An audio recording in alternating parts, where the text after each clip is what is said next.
Hello students. जैसा आप मेरे हाथ में ये पेन देख रहे हैं, अब मैं इस पेन को यदि बंसन बर्नर पर रख दूं तो क्या होगा? इसमें कुछ फिजिकल या केमिकल चेंजेस अकर करेंगे। वैसे ही यदि मैं इस बॉक्स को लिक्विड नाइट्रोजन में डिप कर दूं तो इसमें भी कुछ फिजिकल या केमिकल चेंजेस अकर करेंगे। तो जब हम ऐसी कोई भी फिजिकल या केमिकल चेंजेस को स्टडी कर रहे हैं विद चेंज इन हीट, तो उस ब्रांच ऑफ केमिस्ट्री को हम थर्मोडायनेमिक्स कहते हैं। और मैं राजीव शर्मा फ्रॉम myetutors.com आपके लिए थर्मोडायनेमिक्स चैप्टर के साथ एसोसिएटेड एपिसोड्स लेके आ रहा हूं।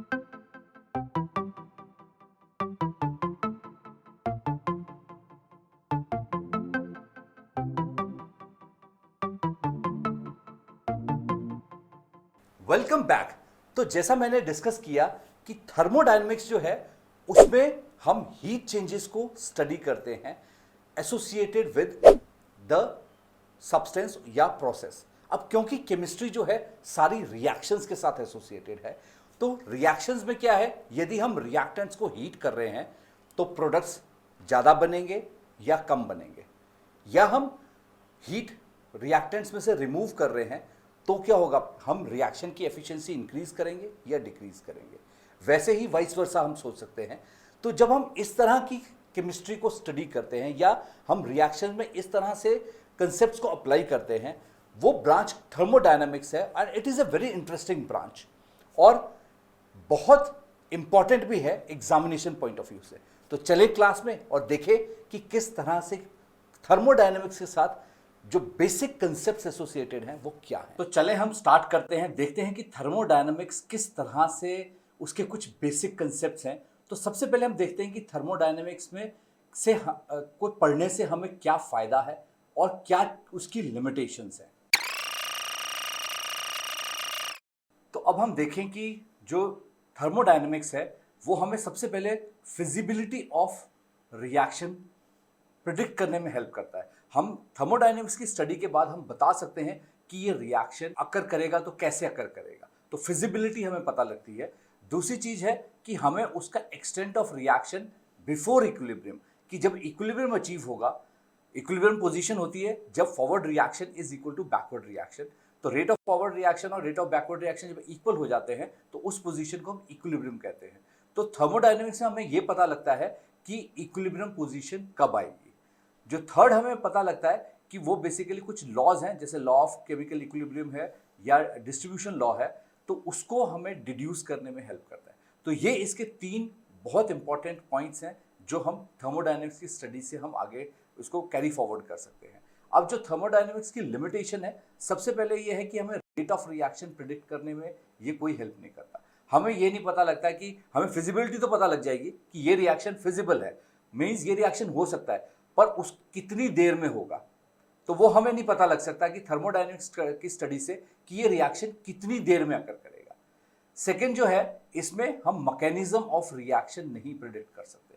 अब क्या है कि केमिस्ट्री में बहुत इंपॉर्टेंट है मैकेनिज्म ऑफ रिएक्शन, क्योंकि हम रिएक्शन की तो बात कर रहे हैं पर रिएक्शन का मैकेनिज्म क्या होगा, किस तरह से रिएक्शन अकर करेगा, हम उसके बारे में कुछ भी नहीं बता सकते। तो सेकेंड इसकी लिमिटेशन ये हो जाएगी।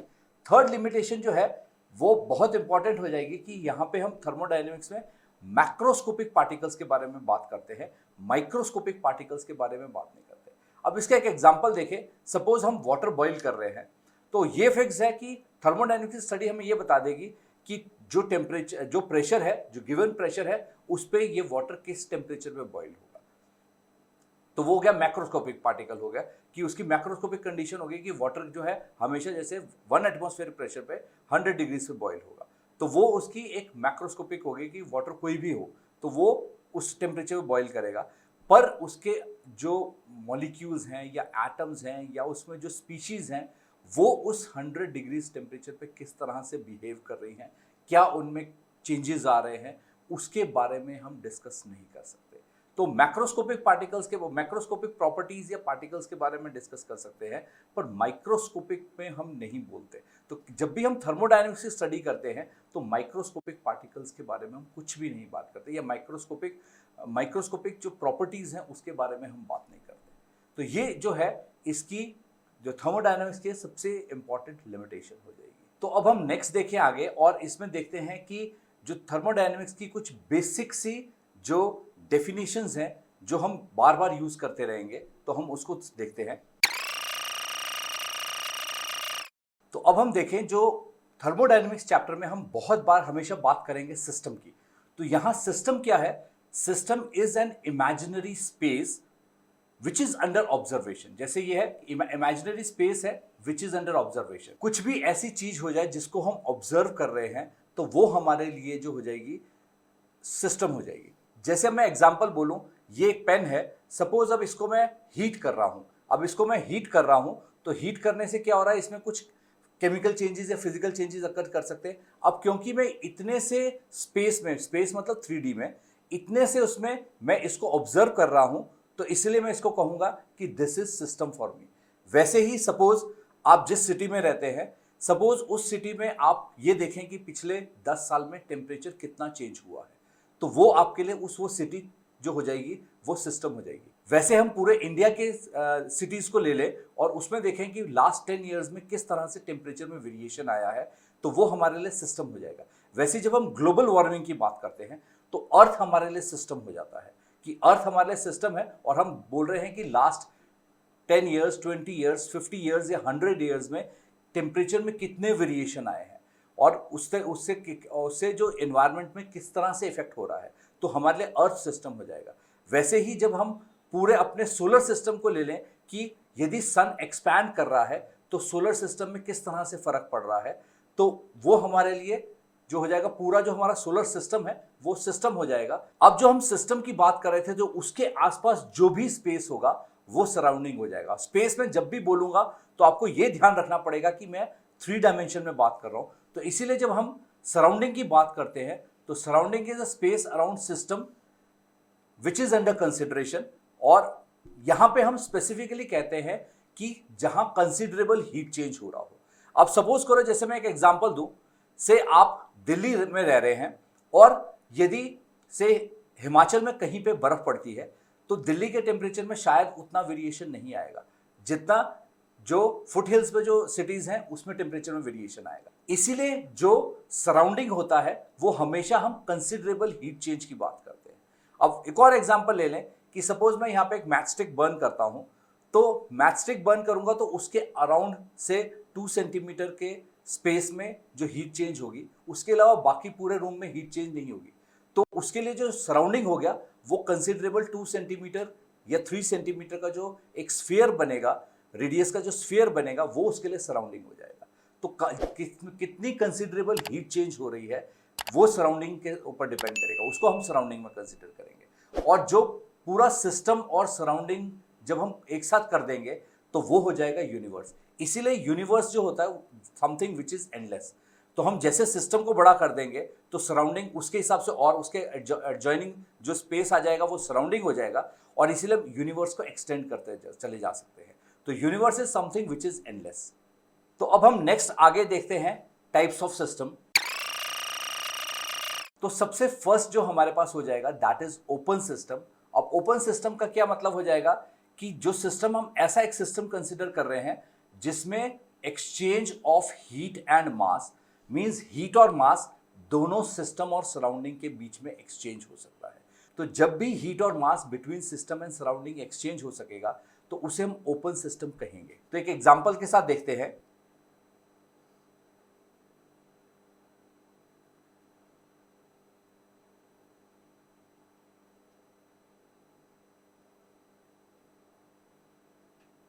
तो जैसे अब हमने ये बीकर रखा है और इसको हम हीट कर रहे हैं स्पिरिट लैंप के ऊपर, तो अब यहाँ से हो सकता है कि यहाँ से हीट डिसिपेट कर सकती है। तो इसमें क्या हो रहा है, हीट जो इसका ये सराउंडिंग है, सराउंडिंग के साथ हीट एक्सचेंज हो रही है, और इसमें से यहाँ से क्या होगा कि कुछ वेपर्स इसमें से निकलेंगे जो बेसिकली सराउंडिंग के साथ एक्सचेंज हो रहे हैं। तो अब क्या हो रहा है कि हीट और मास दोनों एक्सचेंज हो रहा है। मास जो है वेपर के फॉर्म में एक्सचेंज हो रहा है और यहाँ पे हीट एक्सचेंज हो रही है क्योंकि यहाँ से हीट डिसिपेट करेगी। उसका एक और सिंपल एग्जांपल ले सकते हैं। जैसे आप हॉट कप ऑफ कॉफी लेते हैं या हॉट कप ऑफ टी लेते हैं और उसको थोड़ी देर रख दें तो क्या होगा कि वो ठंडी हो जाएगी। वो ठंडी क्यों हो जाती है? क्योंकि उसमें से हीट डिसिपेट कर रही है और उसके साथ उसमें से जो वेपर्स निकल रहे हैं वो उसमें मास भी डिसिपेट कर रहा है। तो जब हीट और मास दोनों डिसिपेट कर रहे हैं तो हम उसको कहेंगे ओपन सिस्टम। तो अब नेक्स्ट देखते हैं क्लोज सिस्टम। तो अब हम क्लोज सिस्टम में देखें तो क्लोज सिस्टम में ये हो जाएगा कि there is only exchange of heat, कि हीट तो एक्सचेंज हो सकती है पर मास एक्सचेंज नहीं हो सकता। तो यहां पे मास एक्सचेंज नहीं होगा, हीट एक्सचेंज होगी। अब जैसे हम एक एग्जांपल देखें तो अब हम जैसे देखें मैंने इस बॉटल में हॉट वाटर ऐड किया हुआ है, तो अब क्या हो रहा है कि यहां से इसमें मास एक्सचेंज नहीं हो सकता क्योंकि मैंने ऊपर ये लिड लगा रखी है। तो क्योंकि लिड लगा रखी है इसमें मास एक्सचेंज नहीं होगा, पर यहां से हीट तो डिसिपेट कर सकती है। अब क्योंकि यहां पे हीट डिसिपेट कर रही है पर मास डिसिपेट नहीं कर रहा, तो इसीलिए हम इसको कहेंगे क्लोज सिस्टम। तो क्लोज सिस्टम में हमेशा हीट एक्सचेंज हो सकती है बिटवीन सिस्टम एंड सराउंडिंग, पर मास एक्सचेंज नहीं होता। जैसे हम अपनी ह्यूमन बॉडी को देखें तो that is a close system, क्योंकि हम उसमें से हीट एक्सचेंज कर रहे होते हैं पर मास बहुत रेयर एक्सचेंज करते हैं।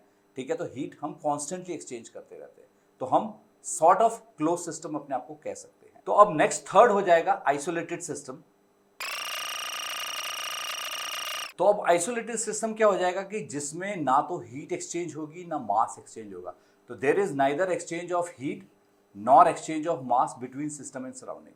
तो जब हीट और मास कुछ भी एक्सचेंज नहीं होगा तो हम उसे आइसोलेटेड सिस्टम कहेंगे। अब उसका एक एग्जाम्पल जो है दैट इज थर्मस फ्लास्क। अब जो थर्मस फ्लास्क है उसमें क्या है कि जो उसके इंसुलेशन की होती है, वो इंसुलेशन क्या होती है, हीट को बहुत जल्दी से एक्सचेंज नहीं होने देती, और उसमें से उसको क्योंकि यदि हम कवर कर दें, लिड टाइट कर दें उसकी, तो उसमें से मास एक्सचेंज भी नहीं होगा। तो जब अब हीट और मास कुछ भी एक्सचेंज नहीं हो रहा है तो हम उसे कहेंगे कि that is an isolated system. तो अब हम नेक्स्ट आगे देखें कि state functions and state variables. तो अब हम देखते हैं state functions and state variables. तो स्टेट वेरिएबल्स हो जाएंगे जब हम कोई ऐसी मेजरेबल प्रॉपर्टी देख रहे हैं जो सिस्टम को डिस्क्राइब कर रही है। जैसे अब सपोज हमने से सोडियम ले लिया, अब हम सोडियम का टेम्परेचर इंक्रीज कर रहे हैं तो उसको हम सॉलिड स्टेट से लिक्विड स्टेट में लेके जा सकते हैं। तो उससे क्या हो गया, उसकी जो बेसिकली स्टेट चेंज कर दी हमने, तो इसीलिए वो हो जाएगा स्टेट वेरिएबल, जो टेम्परेचर पे, प्रेशर पे या उसकी डेंसिटी से हम वेरी कर सकते हैं। इस तरह की जो प्रॉपर्टीज होंगी, जो उसकी मेजरेबल प्रॉपर्टीज हैं, वो बेसिकली स्टेट वेरिएबल हो जाएंगे। और स्टेट फंक्शंस हो जाएंगे जो फिजिकल क्वांटिटीज पे डिपेंडेंट है। फिजिकल क्वांटिटीज जो है उस पर डिपेंडेंट हो जाएगा, तो उसको हम स्टेट फंक्शन कहेंगे। अब नेक्स्ट आगे देखते हैं मैक्रोस्कोपिक और माइक्रोस्कोपिक प्रॉपर्टीज या इंटेंसिक या एक्सटेंसिक प्रॉपर्टीज। तो जो एक्सटेंसिव प्रॉपर्टी हो जाएगी, एक्सटेंसिव प्रॉपर्टी क्या हो जाएगी, it is the property of system which depends upon quantity of substance. तो क्वांटिटी ऑफ सब्सटेंस पे जो प्रॉपर्टीज डिपेंड कर रही हैं वो एक्सटेंसिव प्रॉपर्टीज हो जाएंगी उनकी। अब जैसे हम देखें, इसमें एग्जांपल देखें, जैसे हीट ऑफ कंबशन। अब हीट ऑफ कंबशन में यदि सपोज हम 1 ग्राम कोल लेकर के उसको बर्न कर रहे हैं तो उसमें से जो हीट इवॉल्व होगी वो डिफरेंट होगी। हम 100 केजीज ऑफ कोल लेकर के बर्न कर रहे हैं तो उसकी जो हीट इवॉल्व है वो डिफरेंट है। तो इसलिए हीट ऑफ कंबशन जो हो जाएगी, it is basically a extensive property, कि वो क्वांटिटी ऑफ सब्सटेंस पे डिपेंड करे। इसलिए हम उसके जब यूनिट्स लिखते हैं तो वो किलो जूल्स पर मोल लिखते हैं, क्योंकि एक मोल के लिए उतनी हीट है। तो जैसे हम मोल्स बढ़ाते चले जाएंगे तो उसके हिसाब से उसकी हीट भी बढ़ती चलेगी। वैसे ही और जितनी टाइप्स की हीट्स हैं वो सारी एक्सटेंसिव प्रॉपर्टीज हो जाएंगी। अब हम इंटेंसिव प्रॉपर्टी देखें तो इंटेंसिव प्रॉपर्टी हो जाएगी which does not depend upon quantity of substance.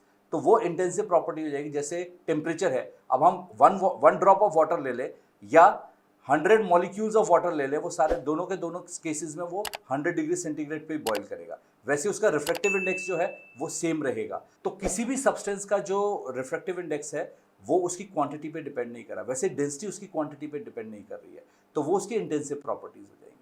तो इस तरह से हम ये कुछ बेसिक प्रॉपर्टीज देख सकते हैं। तो ये थे थर्मोडायनेमिक्स के साथ एसोसिएटेड बेसिक कंसेप्ट्स। और फिजिकल केमिस्ट्री को स्ट्रॉन्ग करने के लिए बहुत ज़रूरी है कि आपको न्यूमेरिकल्स प्रैक्टिस करने पड़ेंगे। और यदि आप उसके लिए कोई बुक सर्च कर रहे हैं तो नीचे डिस्क्रिप्शन बॉक्स में चेक कर सकते हैं, मैंने कुछ लिंक शेयर किए हैं। आपको यदि कोई भी टाइप की डाउट क्रिएट हो, कोई न्यूमेरिकल्स में डाउट क्रिएट हो, या जो मैं एपिसोड्स बनाता हूं, उन एपिसोड्स में आपको कोई डाउट क्रिएट हो तो नीचे डिस्क्रिप्शन बॉक्स में आप वो क्वेश्चन मेरे से शेयर कर सकते हैं and I will definitely get back on that question. आप मुझे डिफरेंट सोशल प्लेटफॉर्म्स पे भी फॉलो कर सकते हैं। And this is Rajiv Sharma signing off. Thanks for watching this episode.